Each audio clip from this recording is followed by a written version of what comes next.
அனைவருக்கும் வணக்கம். சாத்தான்குளம் காவல் நிலையத்தில் நடத்தப்பட்டிருக்கிற காவல் நிலைய இரட்டை கொலை ஒரு படுகொலை ஆகும்.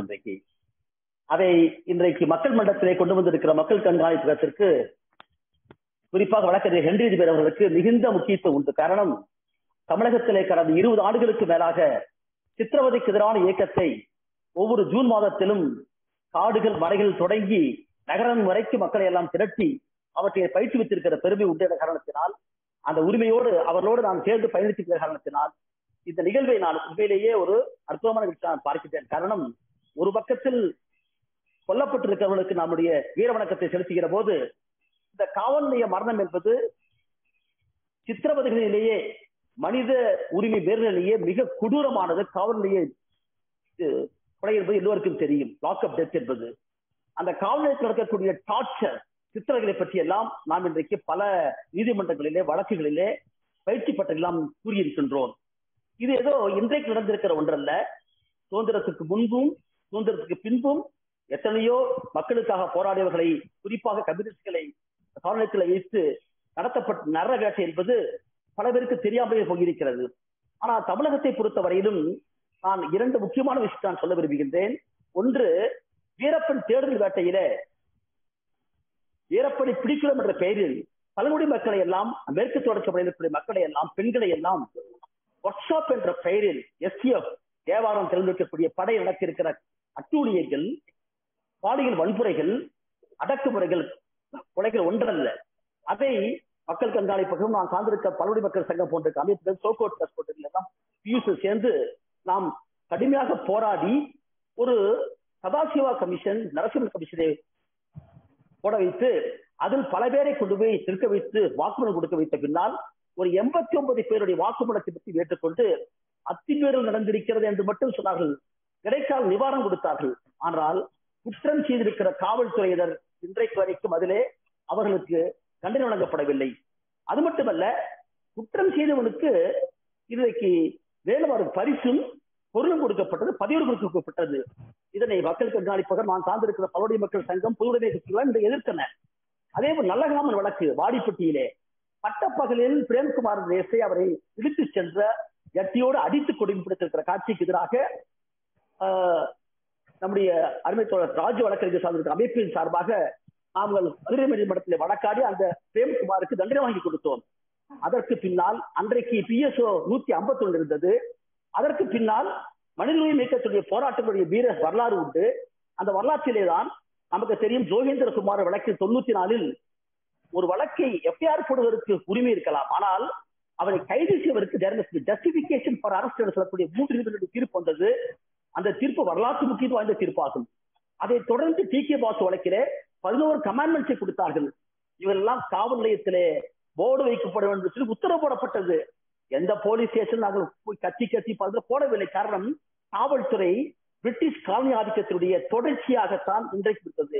அது புதிய முறையிலே பழைய கல்வி தொடர்ந்து இருக்கிற காரணத்தினால் காவல்துறைக்கு அடக்க தெரியும், அடிக்க தெரியும், கொல்ல தெரியுமே தவிர மனித உரிமைகளை பற்றி மதிப்பிற்கு தெரியாது என்பதை தொடர்ந்து நான் பார்த்துக் கொண்டிருக்கிறோம்.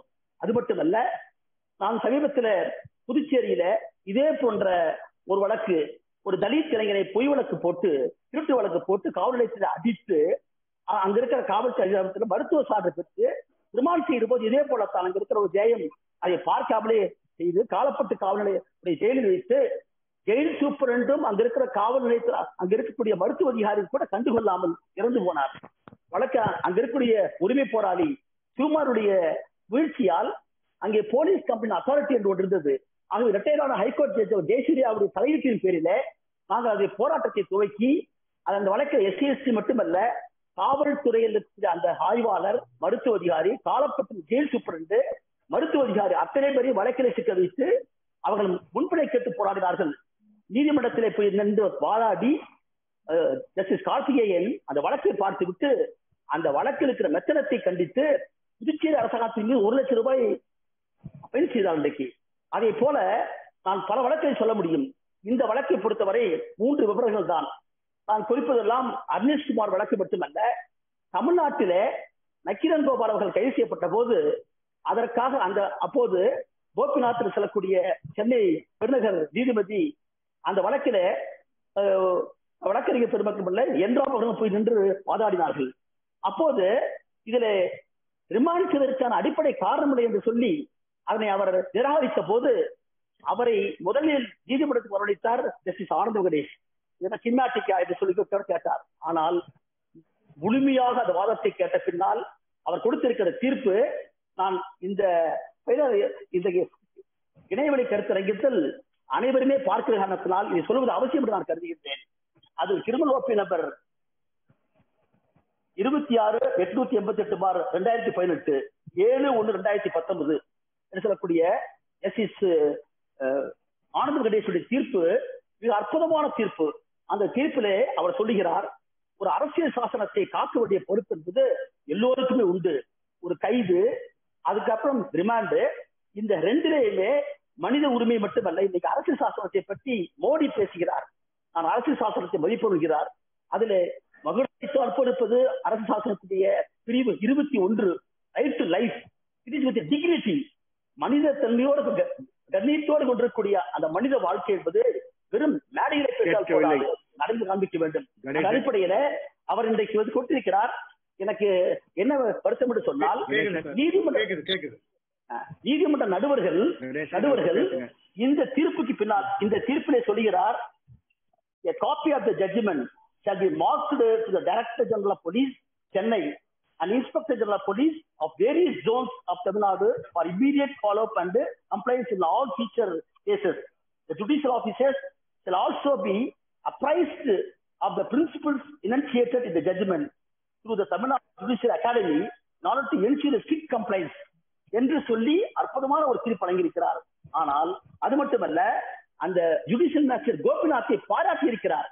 இப்படியும் நீதிபதி இருக்கிறார்கள். இன்றைக்கு நாங்கள் சென்ற வாரம் நடக்கக்கூடிய வெபினார்களை கூட கோவை மாவட்டத்துடைய ஒரு மாவட்ட நீதிபதி வகுப்படுத்தார். அவர் அக்னேஷ்குமாரின் நக்கிரங்கோபால் வழக்கையும் புரட்டி காண்பித்தார். ஆகவே நமக்கு தெரிய வேண்டியதெல்லாம், இந்த நீதிமன்ற நடுவர்கள் ஒரு நடுவருக்குரிய தகுதி படைத்தவர் அல்ல.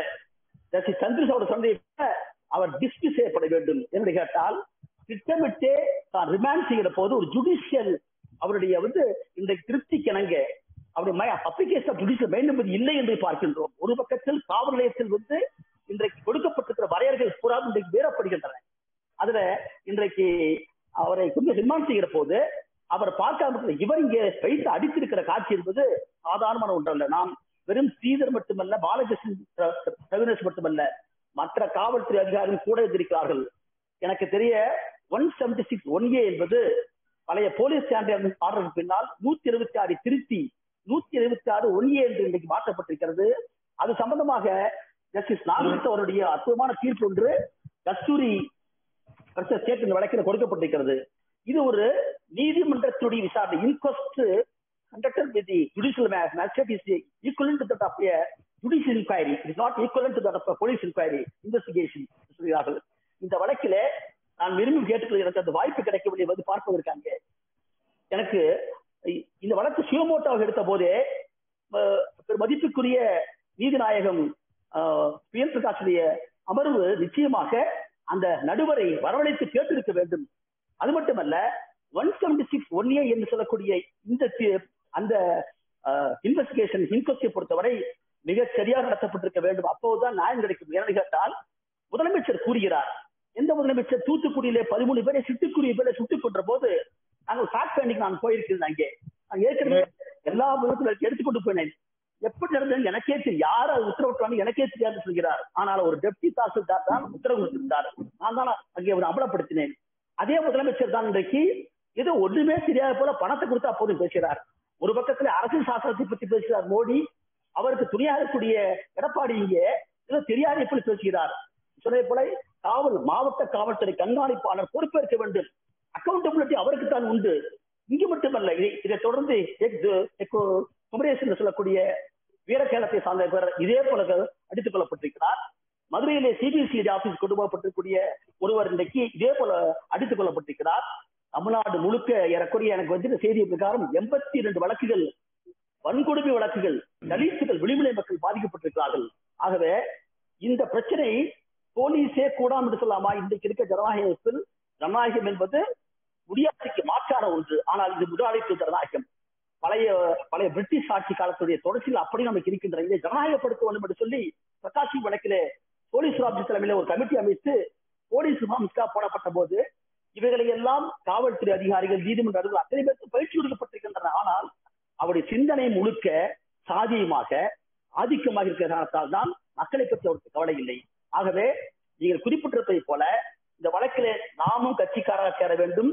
அது மட்டுமல்ல, இதை இன்றைக்கு மக்கள் மன்றத்திலேயும் அதே சமயத்தில் நீதிமன்றத்திலேயும் நாம் போராடி அந்த போலீஸுடைய ரிஃபார்ம்ஸ் என்பதை நடைமுறை சாட்சியமாக்கப்பட்டு ஜெயலலிதாவுடைய காலத்தில் போடப்பட்ட விதிமுறைகள் பழைய ஆக்டை காட்டி மோசமான ஒன்று. ஆகவே அதை உருவாக்குவதில் வழக்கறிஞர்களுக்கும் மனித உரிமையாளர்களுக்கும் உரிய பங்கு கொடுக்கப்பட வேண்டும் என்று கேட்டுக்கொண்டு, உண்மையிலேயே இந்த நிகழ்வை நீங்கள் நடத்தி கொண்டிருப்பது மக்களுக்கு மட்டுமல்ல, வழக்கறிஞர்களுக்கு மட்டுமல்ல, இதை நீதிபதிகளும் பல பேர் பார்த்துக் கொண்டிருக்கிறார்கள்.